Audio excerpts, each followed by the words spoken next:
magluluto po ako ngayon ng Chinese food. Kasi gusto to ng mga amo.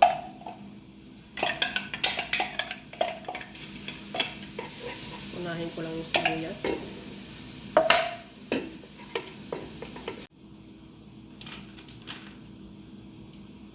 Butter po ang kinagigisa ko dito. Yan. Mekos-mekos lang natin.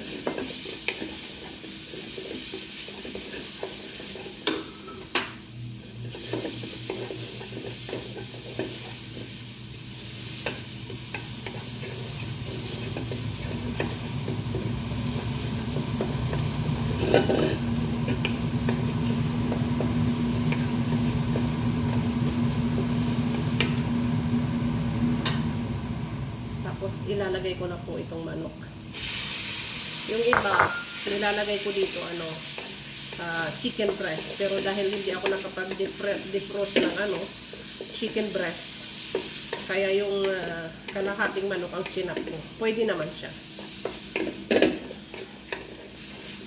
As long as siwain mo lang siya ng maliliit. Pero ito yung ganito, okay na. Tapos, lalagay lang tayo ng konting paminta.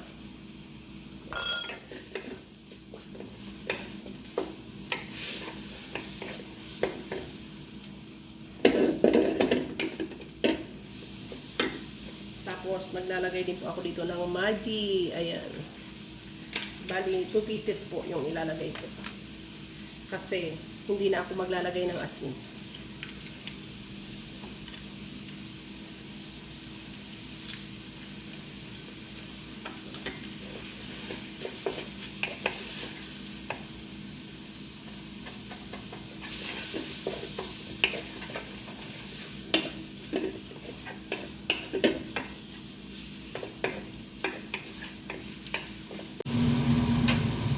Ilalagay ko na po yung carrots. Kasi yung carrots, medyo matigas yan.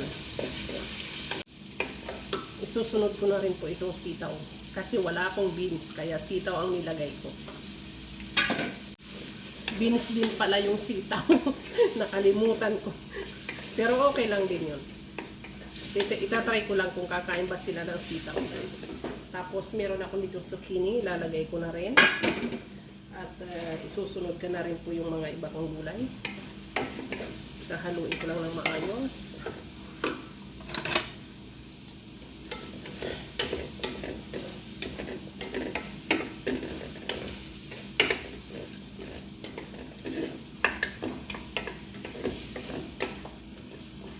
Yan, kailangan lang siya mahalo para hindi siya sakto lang yung lasa niya.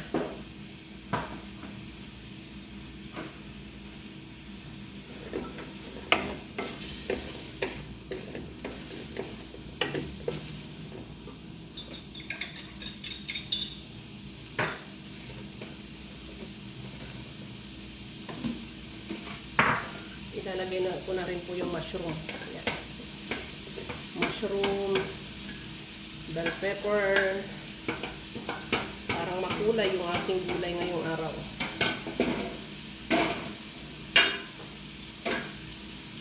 Ihuhuli ko na yung yung repolyo. This time, pwede ko nang ilagay itong cornstarch na tinunaw ko lang sa tubig.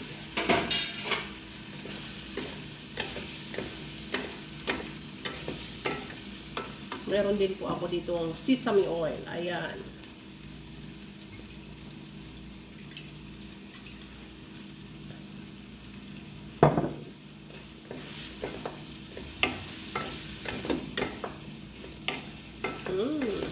Ang bango.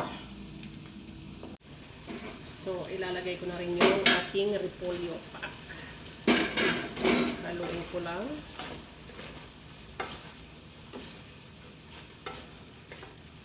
Sayang.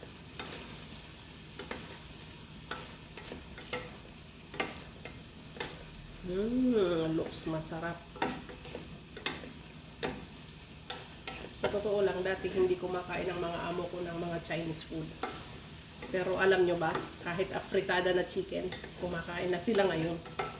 Kasi niluluto ko sa kanila. At yung rice nito guys, Philippine rice din. Kumakain na sila nun. Tapos, yung pinaka-last, meron ako ditong Endo food. Ayan. Wala akong toyo. Kaya okay lang. Ito naman yung Endo food. Soy sauce ang nilagay ko. Wow. Looks yummy guys. Lagyan ko pa ng soy sauce. Pak.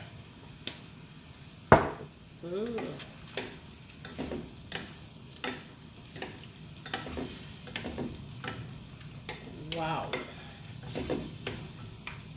So, ayan po. Mga 2 minutes na lang. Ready to serve na. Lagyan ko pa ng sesame seeds. Itong sesame seeds na to, nabubulol na ako. Ano to? Tawag dito, brinown ko na siya dati. Sinangkutsa ko na ba? Tawag doon, yung parang fried ko na siya. Nakalimutan ko kung anong term ang tatawag ko doon. Nalilito na kasi ako minsan. Yung madam ko kasi Arabic, tapos yung si Baba nag-i-English, tapos yung mga ibang bata dito nag-Arabic, tapos yung kasama ko dito nagtatagalog, tapos yung isa ko namang kasama dito own dialect namin sa Pilipinas, kaya medyo nahihilo na ako kung alin dun yung sasabihin ko.